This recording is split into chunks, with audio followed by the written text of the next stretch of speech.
Hello and very good morning to all my dear students. Today I am going to deliver a lecture on PLSQL, that is a part of the Oracle's bit of computer engineering fifth semester.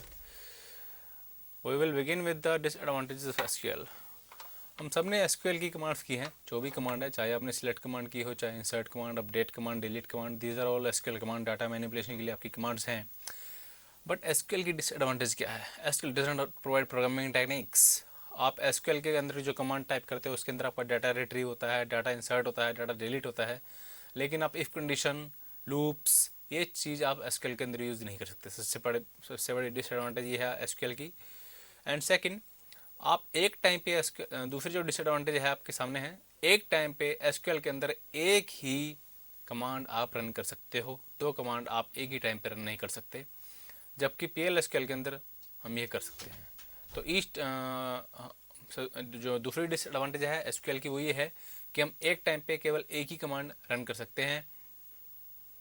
Note parallelly अगर हम दो command run करना चाहें या एक साथ दो command run करना चाहें हम नहीं कर पाते.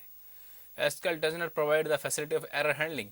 अगर आपके मान लो एरर आ गया है SQL कमांड के अंदर, तो आप उस एरर को हैंडल नहीं कर सकते. यानी कि आप चाहते हो कि जब भी आपके कमांड में कोई प्रॉब्लम होती है तो आपको ओरेकल का एरर आ जाता है कि डाटा नॉट फाउंड या और कमांड बैड कमांड, इस तरह से कोई मैसेज आता है. इंसर्ट कमांड में आपसे गलती होती है, कॉमा नहीं लगाते, आप सेमीकोलन नहीं लगाते हो, तो वो आपको एरर मैसेज दे देता है. इस टाइप के एरर मैसेज आप SQL के अंदर हैंडल नहीं कर सकते. एक्सेप्शन हैंडलिंग, जिसको आपने अपने C++ में पढ़ा होगा लास्ट सेमेस्टर में, ऊप्स के अंदर एक्सेप्शन हैंडलिंग होती है, वही चीज़ उसी की बात यहाँ पर हो रही है कि एरर हैंडलिंग SQL के अंदर नहीं हो सकती है, जबकि PLSQL के अंदर जब हम प्रोग्रामिंग करते हैं PLSQL के अंदर हम उसके अंदर एरर हैंडलिंग कर सकते हैं. तो ये तीन डिसएडवांटेजेस हैं SQL की. सबसे पहले लूप्स और इफ कंडीशन आपके पास अवेलेबल नहीं है.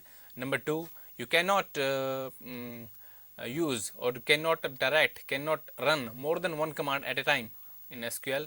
And third, it does not provide the facility of error handling. तो SQL की PLSQL की क्या एडवांटेजेस हैं? वही जो डिसएडवांटेज हैं SQL की, वो एडवांटेजेस बन जाती हैं PLSQL की. सबसे पहली कंडीशनल चेकिंग, यानी कि आप लूप्स यूज़ कर सकते हो, इफ़ कंडीशन यूज़ कर सकते हो, ब्रेक, लूप्स, जो भी चीज़ आपने प्रोग्रामिंग के अंदर यूज़ की है, जैसे C के अंदर लूप्स आपके पास अवेलेबल हैं, उसी तरह लूप्स और इफ़ कंडीशंस वगैरह आप PLSQL के अंदर यूज़ कर सकते हो. Second, PLSQL sends an entire block of statements. यानी कि आप जैसे पिछली स्लाइड में हमने पढ़ा कि SQL के अंदर हम केवल एक टाइम पे एक ही कमांड रन कर सकते हैं, बट PLSQL क्या करता है? PLSQL में आप मल्टीपल SQL कमांड्स को एक ब्लॉक के अंदर रख देते हो. मान लो आपने 2-3 सिलेक्ट कमांड इकट्ठी कर दी और 2-3 सिलेक्ट कमांड एक ब्लॉक के अंदर आपने बना दिया, तो वो आपका प्रोग्राम बन जाता है. और उस प्रोग्राम को जब हम रन करते हैं तो वो 2-3 SQL स्टेटमेंट इकट्ठी रन हो जाती हैं, अलग अलग हमें सेपरेटली रन करने की ज़रूरत नहीं पड़ती है. PLSQL also provide the facility of error handling, the most important. अगर कोई एरर आता है, आपने प्रोग्राम बनाया है, आपकी कोई कमांड प्रोग्राम में गलत है, आपने जैसे मैंने आपको पिछले एग्जांपल बताया है कि अगर आपने अपने प्रोग्राम के अंदर PLSQL के अंदर 2 या 3 SQL कमांड्स टिकी हैं और उनमें से कोई एक SQL कमांड आपकी गलत हो जाती है या कोई भी SQL कमांड आपकी गलत हो जाती है, तो वो एरर आप हैंडल कर सकते हो. ये ऐसा नहीं है कि आपका प्रोग्राम रन नहीं होगा, आपका प्रोग्राम फिर भी रन होगा. It means PLSQL provides you error handling. PLSQL allows the declaration use of variables. Variable का यूज़ कर सकते हो, जैसे हर प्रोग्राम के अंदर होता है. C के अंदर आपने यूज़ किया है, C++ के अंदर आपने वेरिएबल यूज़ किए हैं, उसी तरह से आप वेरिएबल्स का यूज़ PLSQL के अंदर भी कर सकते हो. PLSQL is portable, means PLSQL का प्रोग्राम आप कहीं पर भी ले जाकर जाइए, किसी भी कंप्यूटर के ऊपर, अगर उस कंप्यूटर के ऊपर ओरेकल इंस्टॉल है तो PLSQL का प्रोग्राम आपका हर जगह पर रन होगा. हार्डवेयर में चेंजेस करने की आपको कोई ज़रूरत नहीं है. तो PLSQL ब्लॉक होता क्या है? जैसे पिछली एडवांटेज में हमने पढ़ा, यहाँ पर देखिए जो सेकंड एडवांटेज है PLSQL की, PLSQL sends an entire block of statements to the Oracle engine at one time. मैंने आपको बताया था कि हम 2-3 SQL स्टेटमेंट एक ही ब्लॉक के अंदर इकट्ठी कर लेते हैं, उसी को हम PLSQL ब्लॉक बोलते हैं. तो देखिए, PLSQL block consists of a set of SQL statements combined together. मैंने आपको बताया था 2 या 3 सिलेक्ट स्टेटमेंट हो सकती हैं, या एक सिलेक्ट स्टेटमेंट हो, एक इंसर्ट हो, एक अपडेट हो, कोई भी सेलेक्ट स्टेटमेंट हो, कोई भी एसक्यूएल स्टेटमेंट हो, वो उनको हम एक ब्लॉक के अंदर इकट्ठा कर देते हैं और उसी को हम बोलते हैं PL/SQL ब्लॉक।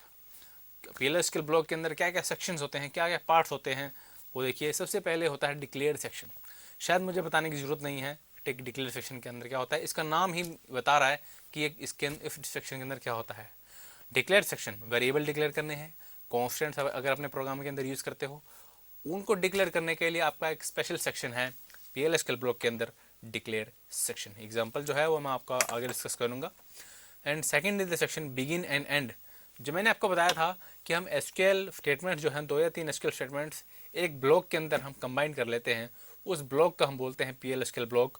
और PL/SQL ब्लॉक जो होता है उसकी जो शुरुआत होती है वो बिगिन से होती है, और एंड जो और उसका जो ख़त्म होता है जहाँ पर, उसको हम वहाँ पर एंड लिखते हैं।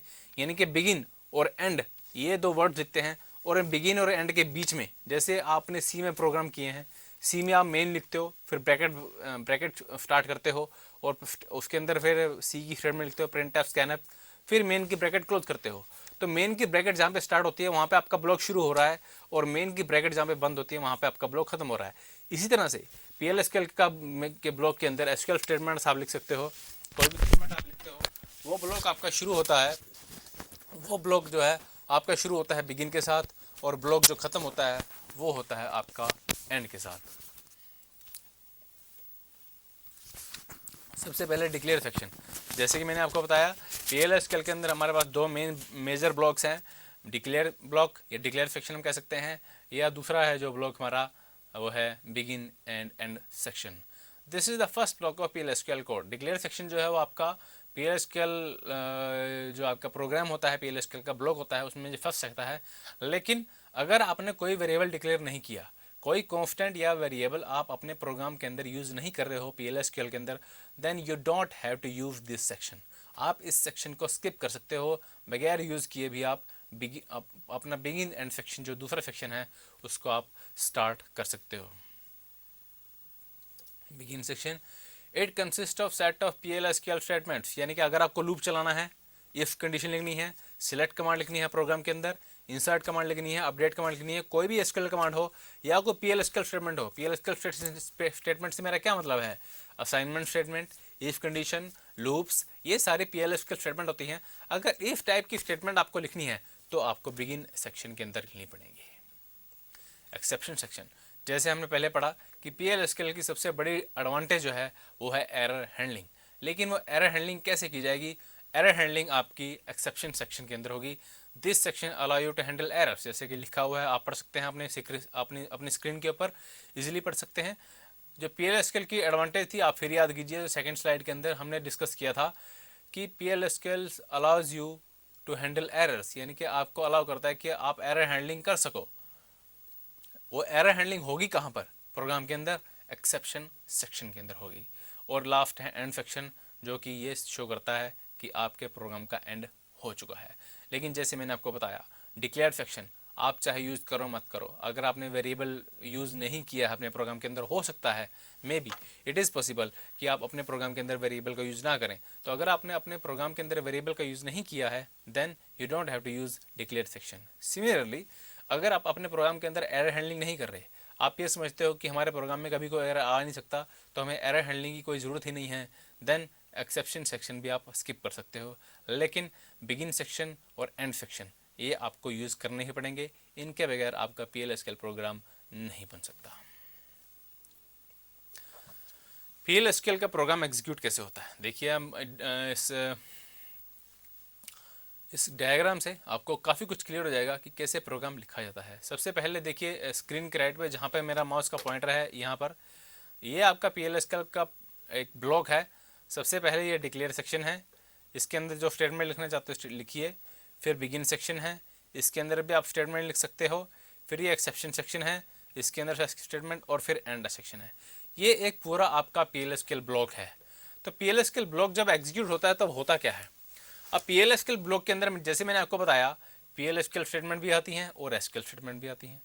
ये जो मैंने प्रोसीजरल स्टेटमेंट लिखी हुई हैं, इनका मतलब है PL/SQL स्टेटमेंट। जैसे ब्लॉक जैसे होते हैं कंडीशंस, इफ कंडीशन, लूप्स, या जैसे आपने कोई मैसेज डिस्प्ले करना है प्रोग्राम के थ्रू, वो सारी होती है PL/SQL स्टेटमेंट्स। तो जो PL/SQL स्टेटमेंट्स होती हैं वो एग्जीक्यूट करता है PL/SQL इंजन, जैसे ये एरो शो कर रही है यहाँ पर। इसी तरह से जो SQL स्टेटमेंट होती हैं वो एग्जीक्यूट करता है आपका SQL इंजन। SQL, तो SQL स्टेटमेंट कौन सी? Select command, insert command, these are all SQL queries, SQL statements. तो जो SQL स्टेटमेंट है उसको एग्जीक्यूट करने के लिए SQL स्टेटमेंट पार्सर, और जो प्रोसीजर स्टेटमेंट है या PL/SQL स्टेटमेंट है उसको एग्जीक्यूट करने के लिए PL/SQL engine. PL/SQL character set, हर लैंग्वेज का अपना कैरेक्टर सेट होता है, जैसे सी में भी आपने पढ़ा होगा कि उस कैरेक्टर सेट है। अब देखिए कैरेक्टर सेट के अंदर है क्या, यानी कैरेक्टर सेट शो क्या करता है? कैरेक्टर सेट ये शो करता है कि आप प्रोग्राम जब बनाते हो उस प्रोग्राम के अंदर आप कौन कौन से कैरेक्टर्स का यूज़ कर सकते हो। तो सबसे पहले अपर केस अल्फ़ाबेट, कैपिटल जो लेटर्स होते हैं उनका यूज़ आप कर सकते हो, स्मॉल लेटर्स का यूज़ कर सकते हो, न्यूमेरिक का यूज़ कर सकते हो फ्रॉम 0 to 9, और स्पेशल कैरेक्टर्स जो आपके सामने लिस्ट बनी हुई है ये पूरी, इनमें से किसी भी सिंबल का यूज़ आप अपने प्रोग्राम के अंदर कर सकते हो। तो ये होता है PL/SQL character set. PL/SQL literals क्या होता है? जैसे हम कोई कॉन्स्टेंट होता है, देखिए अगर हम देते हैं, जैसे हम लिखते हैं A = 10, तो 10 वैल्यू हमने A के अंदर डाली है, तो जो 10 वैल्यू है उसकी आइडेंटिटी क्या है? उसकी आइडेंटिटी है A से आप आइडेंटिफाई कर रहे हो क्योंकि आपने 10 वैल्यू A के अंदर डाली है। बट व्हाट इज 10 की भी अपनी एक कोई आइडेंटिटी है, अपने आप में वो एक वैल्यू है। आपने लिखा A = 10, तो A आपका एक वेरिएबल है। What is 10 is a literal. जो भी आपका होता है, कोई भी करेक्टर हो, चाहे न्यूमेरिक हो चाहे कुछ हो, हर एक की अपने अपने आप में एक वैल्यू होती है। 10 है, उसकी अपने आप में एक आइडेंटिटी है, A है या B है या C है, इन सब में सबकी अपने आप में एक आइडेंटिटी है। जैसे ABC करेक्टर है, 10 एक न्यूमेरिक है, और अगर हम ABC को कंबाइन करके लिखें तो वो स्ट्रिंग है। तो इनके अपने आप में भी एक आइडेंटिटी है और उसी को हम कहते हैं literal. A PL/SQL literal is a numeric value और a character string used to represent itself, जो अपने आप को रिप्रेजेंट कर रही है। That's it। हम 10 लिख रहे हैं, ओनली मान लो हमने सिर्फ 10 लिख दिया बोर्ड के ऊपर या स्क्रीन के ऊपर कहीं भी, ओनली 1 0 10। What is 10? उसकी अपने आप में एक आइडेंटिटी है, क्या है? वो डिजिट है 10। That's it, it's an identity, वो अपने आप को रिप्रेजेंट कर रहा है। तो इसी तरह से PL/SQL लिटरल्स हैं, टाइप्स हैं PL/SQL लिटरल के। Numeric literal, may be integer, may be floats. Example आपके सामने है, आप देख सकते हो, इसमें फ्लॉट्स भी है, इसमें इंटीजर्स भी हैं, दोनों टाइप के लिटरल्स आपके हो सकते हैं न्यूमेरिक के अंदर। स्ट्रिंग लिटरल मुझे बताने की जरूरत नहीं है। नंबर ऑफ कैरेक्टर्स कंबाइंड हो जाए, one or more characters enclosed within single quotes like hello, welcome, good, God is great, this are all the string literals. और कैरेक्टर लिटरल आपके सामने एग्जाम्पल लिखे हुए हैं, you can easily watch them on your screen, आप देख सकते हो, और डेफिनेशन अगर आप लिखना चाहो तो लिख सकते हो।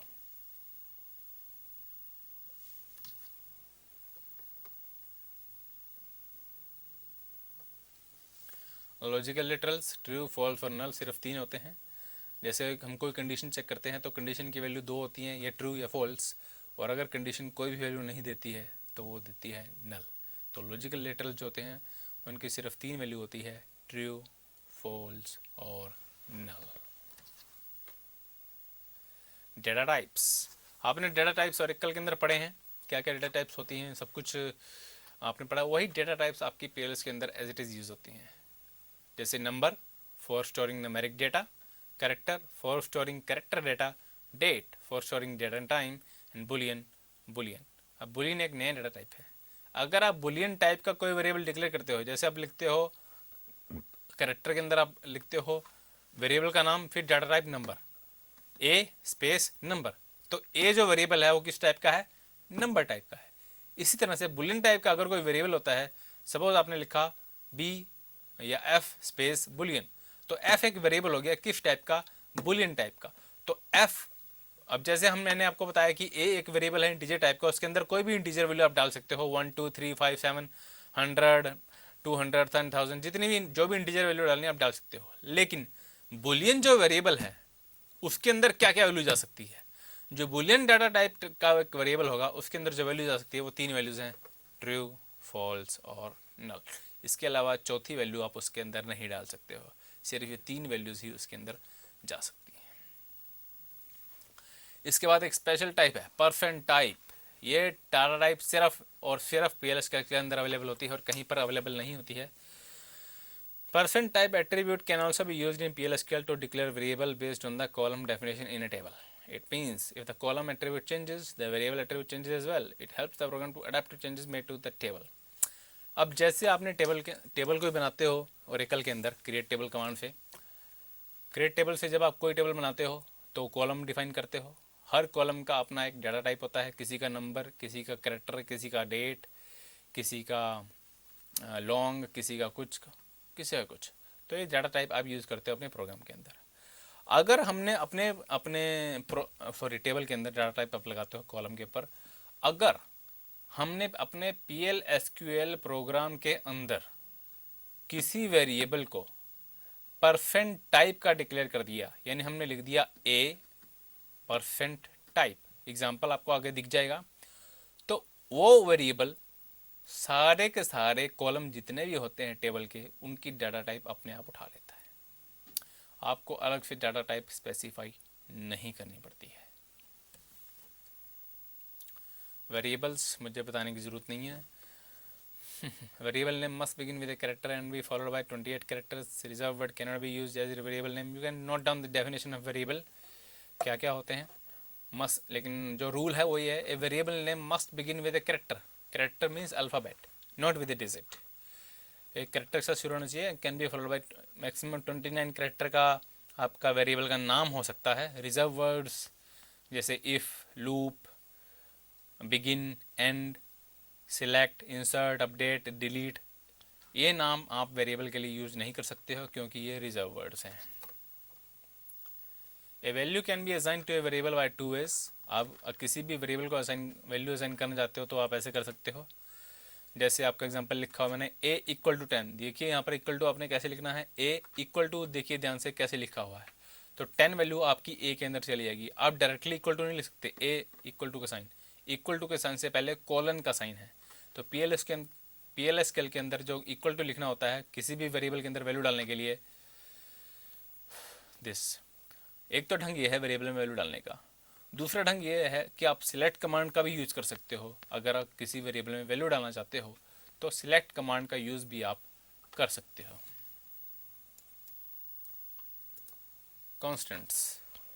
Constant similar to declaring a variable. कैसे, जैसे आप कोई वेरिएबल डिक्लेयर करते हो वैसे ही कॉन्स्टेंट डिक्लेयर होता है।